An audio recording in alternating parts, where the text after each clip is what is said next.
बेटा एलसीआर के phasor diagram के बाद हमने दो तीन बातें, एक और बात देखी है देखो, जिसमें हम ये कहते हैं कि भाई एक्सएल जेड की वैल्यू हमारे पास आई थी R square plus XL minus XC का होल स्क्वायर।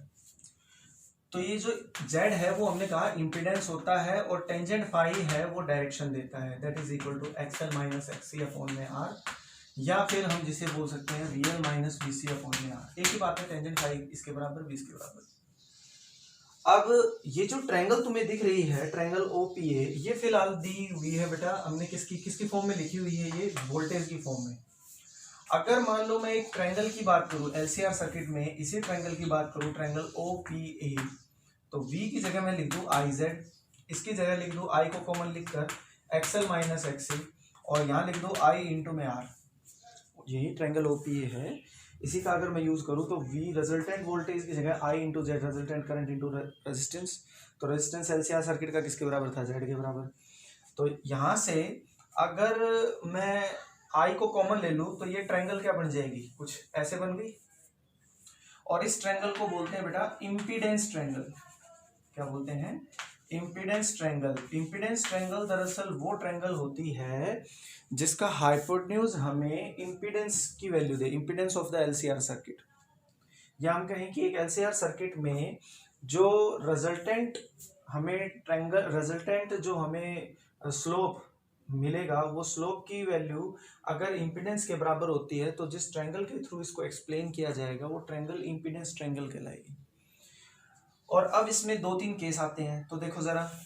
अब इम्पीडेंस ट्रायंगल आपको पता लग गई होगी, इसी ट्रायंगल को इम्पीडेंस ट्रायंगल भी बोल देते हैं। अगर मैं कह दूं कि भाई फेजर डायग्राम मुझे आर और सी के लिए, सिर्फ आर सी के लिए देखना है, तो ये दोनों फॉर्मूले क्या हो जाएंगे आर सी के लिए। आर और सी की बात हो रही है तो एल की वैल्यू 0 कर दो।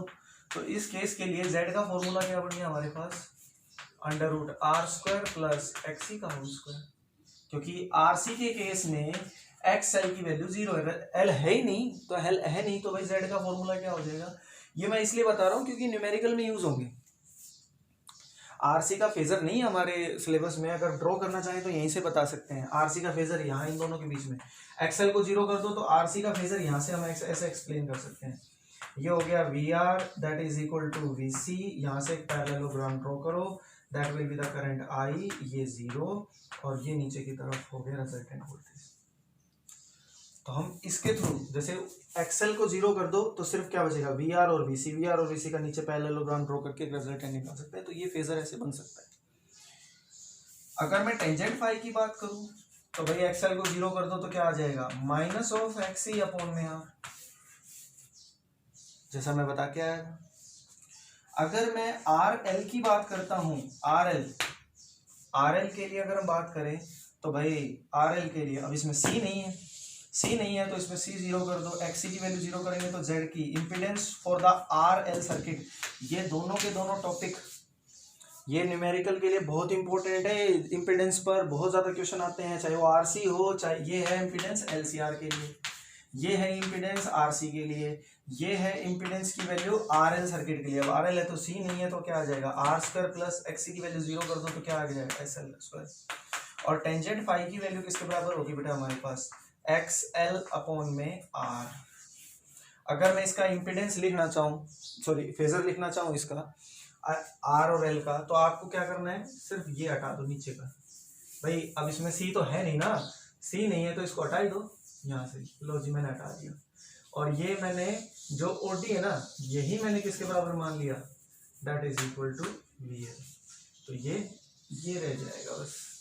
ये फेजर किसका बन गया, देखो मैंने किस किस को मिटाया है, मैंने सी को हटा दिया, बस वी एल और वी आर रह गया, वी आर रह गया। तो भाई हमारे पास ये बन जाएगा एक आर और एल का फेजर डायग्राम, ये बनेगा। तो इस तरह से आपने बात करनी है। ये दो तीन बातें थी, इसके ऊपर न्यूमेरिकल हम करेंगे जब मैं इन टॉपिक्स को दोबारा से रिवाइज करूंगा। तो ये फॉर्मूले आपको बहुत अच्छे से याद होने चाहिए।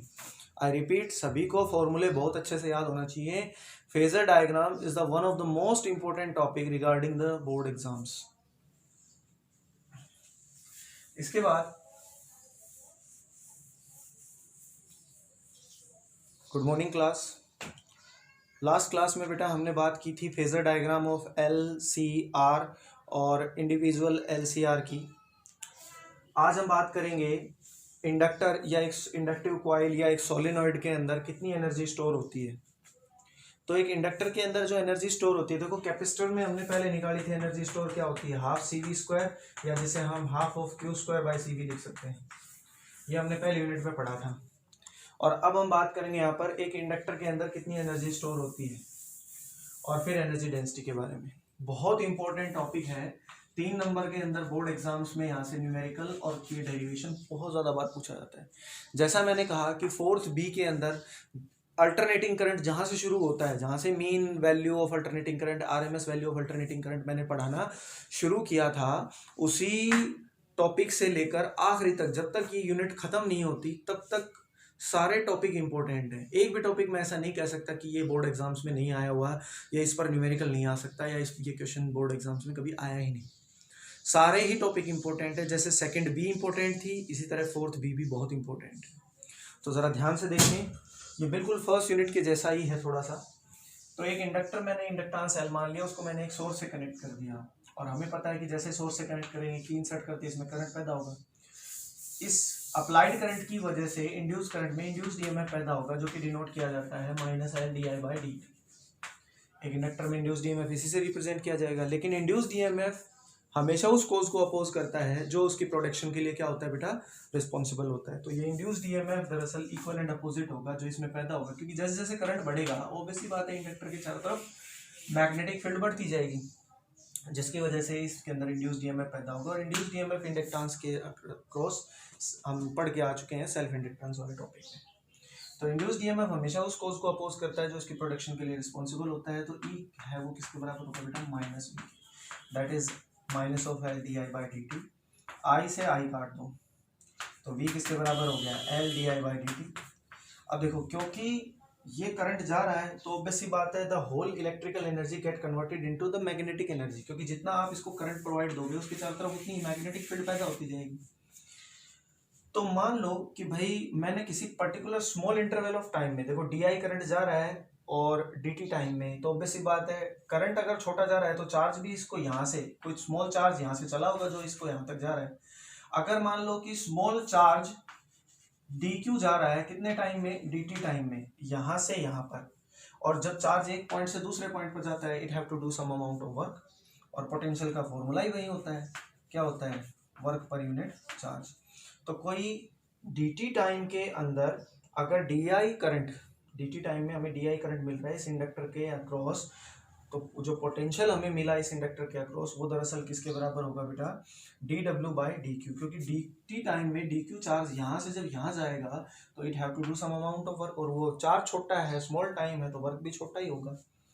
तो आ गया हमारे पास LdI/dt। तो इसका मतलब यहाँ से dW किसके बराबर हो गया, LdI और इनटू में dQ, और ये dt है वो dQ के नीचे लगा दिया मैंने। तो ये आ गया वो छोटा वर्क, कहने का मतलब इसको इधर लिखेंगे तो dW बराबर L, और देखो ये जो dQ/dt क्रॉस मल्टीप्लाई करें तो dQ/dt क्या बन गया, करंट, और मल्टीप्लाइड बाय DI। तो भाई ये है छोटा amount of work.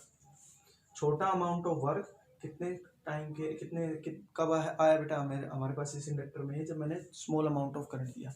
And this amount of work in this inductor store in form of magnetic energy. The whole electrical energy get converted into magnetic energy. तो वो magnetic energy मुझे find out करनी है। जैसे कैपेसिटर में electric energy store होती है, हम ये तो बोल देते हैं, देखो ये दो डेफिनेशंस होती हैं कई बार कैपेसिटर के रिगार्ड। कैपेसिटर हम कहते हैं कि वो डिवाइस होती है जो स्मॉल चार्ज को स्टोर करती है इन ए स्मॉल रीजन, चार्ज को स्टोर करती है इन ए स्मॉल रीजन। तो बेसिकली वो चार्ज को स्टोर नहीं कर रही है, वो इलेक्ट्रिकल एनर्जी को स्टोर करती है। अब यहाँ पर इलेक्ट्रिकल एनर्जी जैसे मैंने इस इंडक्टर को दी तो करंट जाएगा तो उसके चारों तरफ मैग्नेटिक फील्ड रीजन बढ़ने लगेगा। इसका मतलब the whole electrical energy get converted into magnetic energy. और ये जो small amount of work done आया है DI करंट के लिए, तो total amount of work done हमें क्या दे देगा, इंटीग्रेशन कर दे, total amount of work done मुझे इस इंडक्टर में टोटल एनर्जी दे देगा, और उस एनर्जी वो total amount of work done ही इस इंडक्टर के अंदर मैग्नेटिक एनर्जी स्टोर की फॉर्म में काम करेगा। तो dW का आ गया बेटा W, and this W is equal to the U। U represent the magnetic energy, या it is denoted by UM कर लो, UM कर लो, ठीक है, UM represent the magnetic energy. L को बाहर ले लिया, इंटीग्रेशन। अब देखो यहाँ इंटीग्रेशन मैं कर रहा हूँ करंट के रिस्पेक्ट में। शुरुआत में जब की इंसर्ट कर रखी, की नहीं लगाई थी, तो करंट कितना था सर्किट में, 0।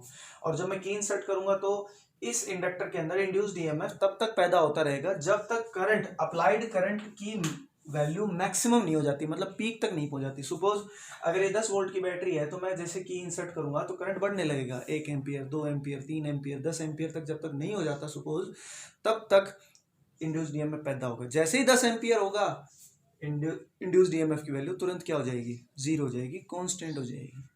तो यहाँ पर करंट, मैग्नेटिक एनर्जी इसमें तब तक स्टोर होगी जब तक करंट अपनी मैक्सिमम वैल्यू तक नहीं पहुंच जाता। और मैक्सिमम वैल्यू हमने बताया था अल्टरनेटिंग करंट की किससे डिनोट की जाती है, आई नोट से। तो भाई एल को बाहर ले लेंगे और आई का इंटीग्रेशन क्या हो गया बेटा, I²/2, लिमिट कहां से कहां, 0 से आई नोट।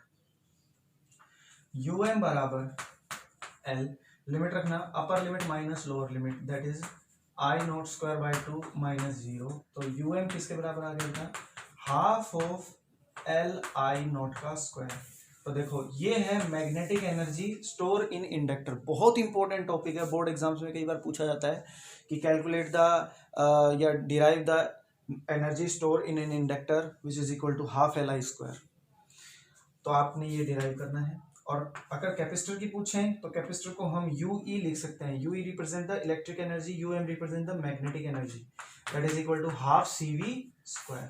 तो ये हमारे पास दो टॉपिक हैं, एक तो इलेक्ट्रिक एनर्जी और एक मैग्नेटिक एनर्जी। अगला जो टॉपिक है वो इसी पे बेस्ड है, जिसमें हम कहते हैं कि भाई इनकी एनर्जी डेंसिटी, जिसके ऊपर बहुत सारे न्यूमेरिकल और बहुत बार टॉपिक ये एग्जाम्स में पूछा जा चुका है कि भाई एक इंडक्टर और एक कैपेसिटर में एनर्जी डेंसिटी बताओ क्या होगी। वैसे तो मैं एनर्जी डेंसिटी तुम्हें कैपेसिटर की फर्स्ट यूनिट में ही बता चुका हूँ, अगर नहीं बताई है तो हो सकता है इसी टाइम के लिए रख रखी थी मैंने, इसलिए नहीं बताई।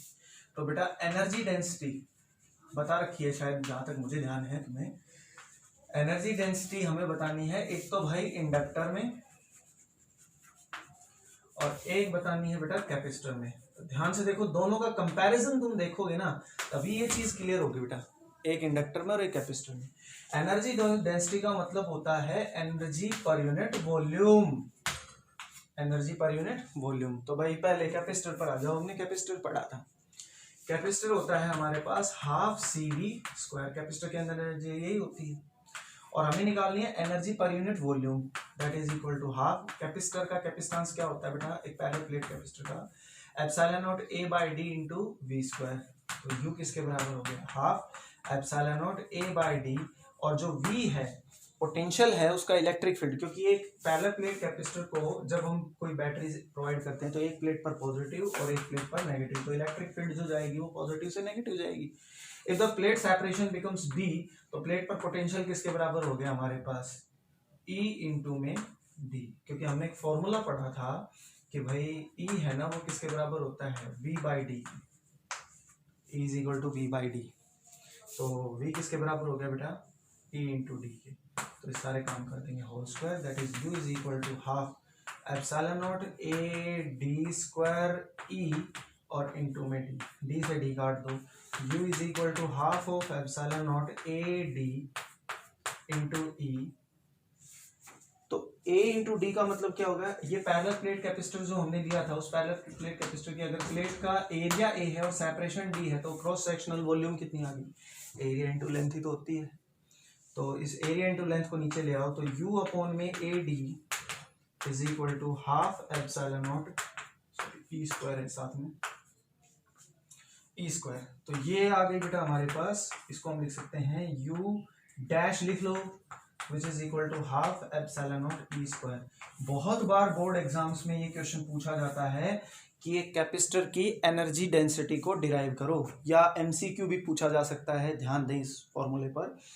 Half epsilon naught E square, this is the energy density along to the a parallel plate capacitor. जैसे मैंने कैपेसिटर में किया है वैसा ही हम इंडक्टर में करेंगे। तो ध्यान दें, इंडक्टर के अंदर एनर्जी स्टोर अभी अभी निकाल के आया हूँ, हाफ LI स्क्वायर। तो U बराबर, अब जैसे वैसे वहां मैंने कैपेसिटर का कैपेसिटेंस रखा था, यहाँ इंडक्टर का इंडक्टेंस रख दो। इंडक्टर का इंडक्टेंस होता है mu naught N square A upon में L with the length of the inductor. और इनटू में करंट। अब देखो करंट की वैल्यू, क्योंकि इंडक्टर का मतलब एक तरह से सोलेनॉइड होता है, तो सोलेनॉइड में मैग्नेटिक फील्ड का फॉर्मूला क्या होता है, म्यू नॉट एन आई, क्योंकि आप करंट देते हो। अब मुझे जैसे यहाँ देखो मैंने सी की वैल्यू रखी और वी की वैल्यू रखी, तो मुझे यहाँ एल और आई की वैल्यू चाहिए। तो एल तो एक इंडक्टर में हमने निकाल रखा था, सेल्फ इंडक्टेंस की वैल्यू एक सोलेनॉइड में। अब करंट कहाँ से मिलेगा, वो मैग्नेटिक फील्ड से मिल जाएगा। आई की वैल्यू क्या होगी, बी नॉट, बी बराबर म्यू नॉट, और एन को क्या लिख सकते हैं, number of turns per unit length. तो आई की वैल्यू क्या होगी, बी एल अपॉन में म्यू नॉट इंटू एन, वो उठाकर यहाँ रख दो। तो यू किसके बराबर हो गया बेटा, half of mu not an square A upon में एल मल्टीप्लाइड बाय आई का स्क्वायर करेंगे, ये आई की वैल्यू आई का स्क्वायर कर दो तो क्या आ गया, B square L square that is equal to mu naught का स्क्वायर और एन स्क्वायर। एन स्क्वायर से एन स्क्वायर कट गया, म्यू नॉट से एक म्यू नॉट कट गया, एक एल से एक एल कट गया। यू की वैल्यू क्या बच गई भाई, half of B square upon में mu naught multiplied by A into में एल। अब फिर से वहीं आ गया ना, देखो ए इंटू एल का मतलब cross sectional volume which is equal to area into length. इसको नीचे ले आओ, U is U divided by A L half of B square by mu naught. तो ये क्या बन जाएगा बेटा हमारे पास, ये हमारे पास बन गया एनर्जी डेंसिटी, एनर्जी पर unit volume, that is equal to U dash, इसको मान लो यू डैश ई से रिप्रेजेंट कर रहे हैं, उसको यू डैश एम से। तो ये क्या हो गया, half of B square by mu naught, this is the answer. तो ये है हमारे पास एनर्जी डेंसिटी एक कैपेसिटर में, एनर्जी डेंसिटी एक इंडक्टर में, जो कि बहुत ज्यादा इंपॉर्टेंट टॉपिक है। इसके बाद क्योंकि मैंने दो तीन बातें बोली हैं कि भाई एक इंडक्टर और एक कैपेसिटर की बात की है, तो मैं थोड़ा सा बता दूं कि भाई जेड की वैल्यू जो हमने निकाली उसका फॉर्मूला क्या आ गया बेटा हमारे पास, एक्सएल माइनस एक्सी का होल स्क्वायर, और एक्सएल है वो है ओमेगा एल के बराबर, एक्सी है वो 1 ओमेगा सी के बराबर है। तो कई बार एक ग्राफ आता है जो बोर्ड एग्जाम्स में आपसे पूछा जाता है कि भाई ये बताओ कि फ्रीक्वेंसी का जेड के साथ क्या रिलेशन है, जेड ले लो, एक्सएल ले लो, एक्सी ले लो या आर ले लो। यहाँ पर वाई एक्सिस के लोग इन चारों में से कोई भी एक ले सकते हो, तो मैं चारों का ग्राफ एक ही में बना के दिखा देता हूँ। देखो पहली बात तो फ्रीक्वेंसी रेजिस्टेंस पर डिपेंड नहीं करती, तो ये क्वेश्चन एज इट इज बना रहेगा, ये क्वेश्चन एज इट इज बना रहेगा, रेजिस्टेंस के ऊपर फ्रीक्वेंसी डिपेंड नहीं करती। तो आर का फ्रीक्वेंसी के साथ ग्राफ ये होगा। अब बात करते हैं एक्सएल की, एक्सएल है वो फ्रीक्वेंसी के क्या है डायरेक्टली, मैं पहले बता चुका हूं। तो ग्राफ क्या हो गया बेटा ये, तो इसका मतलब ये ग्राफ हो गया एक्सएल के लिए, ये ग्राफ हो गया आर के लिए। अब बात करें एक्सी की, तो वो ग्राफ हो गया ये, क्योंकि एक्सी है वो फ्रीक्वेंसी के क्या है इनवर्सली, तो ये हो गया एक्सी के लिए। अब बचा जेड, तो जेड का और फ्रीक्वेंसी का जो ग्राफ है वो जेड और फ्रीक्वेंसी का ग्राफ कैसा आएगा बेटा, इस तरह से।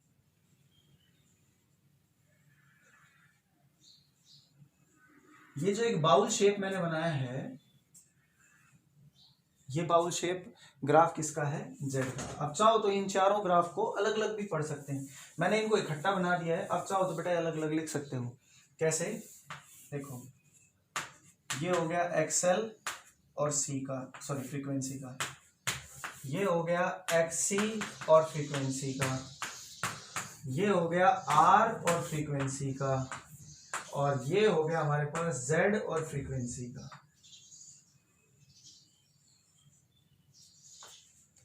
तो ये चार ग्राफ हैं, इन चारों को मैंने इकट्ठा लिख दिया, हम ऐसे भी लिख सकते हैं। तो ये हमारे कुछ टॉपिक्स थे। अब नेक्स्ट लेक्चर जब हम इसमें लेंगे तो मैं इन सभी टॉपिक्स पर, जहाँ से मैंने फेजर शुरू किया है, हर फेजर के फॉर्मूले डायग्राम्स आपको बहुत अच्छे से पता हों, और उसी के बाद हम अगले टॉपिक पर बात करेंगे। And then we go for the numerical. हम न्यूमेरिकल करेंगे इसके एक टॉपिक के और बाद, जिसमें हमने रेजोनेंस पढ़ना है और एलसी ऑसिलेशन। रेजोनेंस और एलसी ऑसिलेशन होने के बाद ही मैं इनके न्यूमेरिकल्स पढ़ाऊंगा, और इनके न्यूमेरिकल बहुत इंपॉर्टेंट है। ये पूरे इस चैप्टर की रीड है, फेजर डायग्राम और एलसी ऑसिलेशन, और उसके बाद बस ये यूनिट कंप्लीट ही हो जाएगी। 2 टॉपिक और हैं इसमें, 2-3 टॉपिक और हैं, ठीक है। तो आपको बहुत ध्यान से ये फेजर डायग्राम बहुत अच्छे से पढ़ने हैं बेटा, कोई गलती नहीं करनी है, खासकर 12th A2 वाले और A1 वाले दोनों ही, ठीक है बेटा। इनको लिख लिख कर आप देखें जितना हो सके। और सभी अपनी नोटबुक हैं वो साथ साथ कंप्लीट करते रहें।